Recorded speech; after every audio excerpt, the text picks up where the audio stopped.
I feel like with Canelo, 20 to 30 years in the future, let's be honest, man. No one's going to be talking about Benavidez, that he ducked him. No one's going to be talking about Morrell. You know, Benavidez didn't even look good against that dude, Alexander Volstik. He went the full 12 rounds and couldn't even get that man out of there. I'm willing to argue. What's going on, y'all? It's your boy, Mac, and thank you for tuning in to the Pound for Pound Boxing channel once again. Now, let me ask you guys something. Do you guys think Canelo loves boxing, or is he just in it for the payday? Today, we will be discussing his new potential opponents, and as usual, I will be handing this over to my co-hosts. Let's get into it. Let's talk some boxing.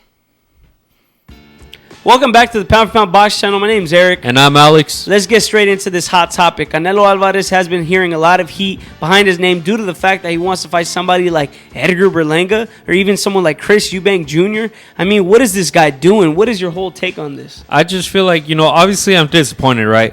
But I feel like those guys like Chris Eubank Jr., Edgar Berlanga, William Skull, I feel like they're just, kind of underrated in a way. I feel like those guys would give Canelo a good fight, and I feel like they're getting too much hate. I just don't think that. I think the reason they're getting hate is because of the fact that they're unproven, man. I mean, Edgar Berlanga's literally fought nobody. His last fight was McCrory. Who's McCrory? But look, Terrence Crawford and Berlanga, if you think about it, they're both on the same boat. They're both unproven at 168. They both haven't really done nothing. They haven't fought at 168, yes, but if you go back to their original weight divisions, at 160, Edgar Berlanga literally did nothing. And at 147, Terrence Crawford is proven to be the king. He literally beat likes of Sean Porter, Errol Spence, Kell Brook, Amir Khan, knocked them all out. At least Terrence Crawford was proven in his weight division. At 3 weight divisions under. I understand that, but again, Terrence Crawford is known to be a generational fighter, and we know he'd give anybody a fight. He'd give Tyson Fury a damn fight if you put him in that ring. So it is what it is. But Chris Eubank Jr., okay, he might have beat Liam Smith, but he also got knocked out by Liam Smith the fight prior to that. Liam Smith had been knocked out to Canelo Álvarez when he was in his prime, and this is a younger Canelo Álvarez. So I know the triangle theory doesn't work in boxing, but I just believe that these guys ain't ready. And honestly, they do not deserve a position to fight Canelo Álvarez. What have they done? Look, man, I agree. They don't deserve it. But we're to the point where Canelo is cherry picking, and us as the audience got to pick which cherry pick would give him the best fight. And I feel like someone like Edgar Berlanga would give Canelo a good fight. When I met Edgar Berlanga, he was like 6'1", 210 walking around weight, man. Yeah, but that's the thing, man. I don't think it's about the size. It's about the level. And we know that there's levels to this. We saw what Canelo Álvarez did to the likes of Jaime Munguia, John Ryder. He completely demolished those guys. So we got to understand, it's not just about the size. It's about the game. I don't think they deserve a shot. And I think even if they do get the shot, what's going to be different? I mean, how are these guys going to present a challenge to Canelo Álvarez?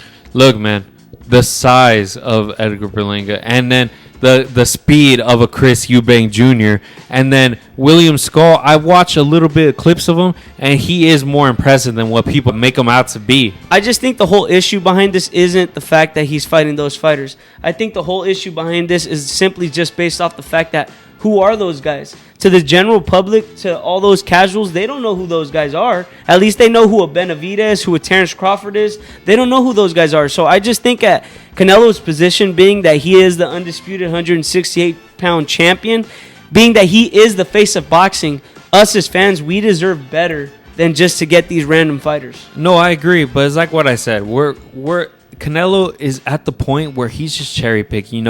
This ain't about the legacy fights no more. This is about making money.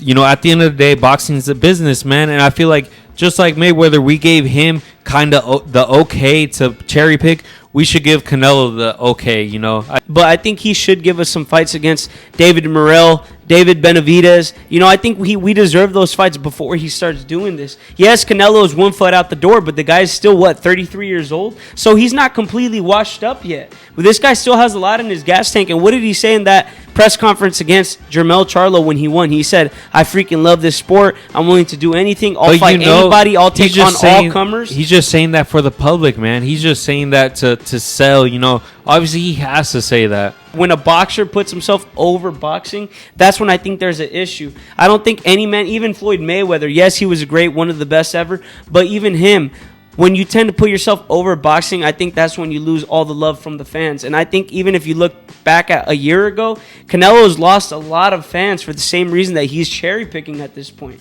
I mean, Muhammad Ali never did that. Muhammad Ali even got his ass kicked by Larry Holmes, even though he was clearly washed. But why did people love him? Because he took on all comers and he fought no matter what. You know, unfortunately, he paid the price for that, you know, and I feel like with Canelo, 20 to 30 years in the future, let's be honest, man. No one's going to be talking about Benavidez, that he ducked him. No one's going to be talking about Morrell. You know, Benavidez didn't even look good against that dude, Alexander Volstik. He went the full 12 rounds and couldn't even get that man out of there. I'm willing to argue that. I think that's just because he went up a weight. He went up to 175, and he still dominated the fight. I think he just got tired during the later rounds. But we saw what happened to Canelo when he went up to 175. He got his ass kicked by Bivol. Now, I'm not saying Vosdik's no Bivol. He ain't no Bivol, yeah. But what I will say is Benavidez did dominate, and he still showed that he could give some issues to all those champions in that weight division at 175. All I'm saying is that Benavidez would give a way better fight than Edgar Berlanga or Chris Eubank Jr. So that's what I'm trying to get to. I think Canelo really needs to decide if he's in this for the legacy or if he's in this for the payday.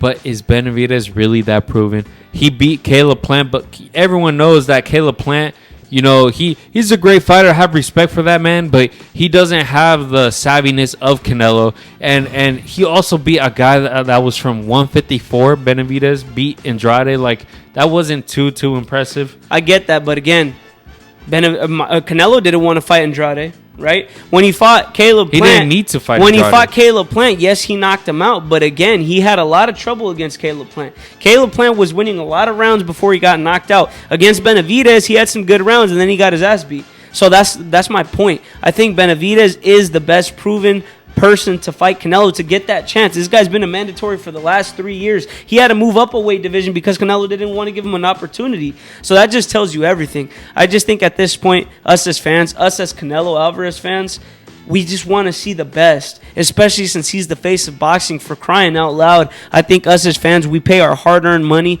to watch Canelo fight the best, and I don't think we're receiving that at this point. No, I agree, but Canelo's at the end of his career. He's literally just hanging on, and I just feel like it's okay for him to make the money. It's our fault that he's making the money. You know, what can we do? We're always going to watch a Canelo fight. And you're right about that, man. But again, thank you guys for tuning in. Let us know what you guys think down below. Are you guys interested in seeing him fight someone like Edgar Berlanga or even a Chris Eubank Jr.? Or do you guys just agree with us and want to see him fight the best? But thank you guys for tuning in. My name's Eric. And I'm Alex. And I'm your boy Mac. Thank you guys once again for tuning into the Pound for Pound Boxing channel. Please like, share, and subscribe, and let us know what you think down below. And we're out.